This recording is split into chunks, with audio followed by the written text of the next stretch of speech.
Welcome, today I am with Microsoft Surface Duo and I'll show you how you can remove and add home screen widgets. So the first I'm going to delete these two widgets, so we have to click hold and then select remove.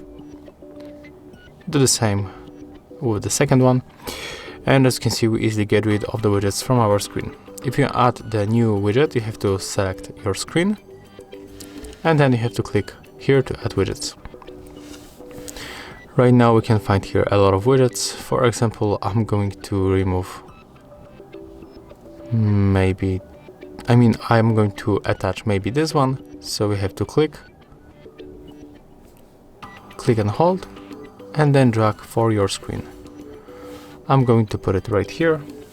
When you tap on that widget, unfortunately it's not working because in the normal cases when you tap on the widget the application will be open, but right now we got here probably some kind of debug, so let's try to add here another widget. We can maybe for example add this digital clock, and as you can see right now when I tap on the widget we can open this application. Okay, let's go back.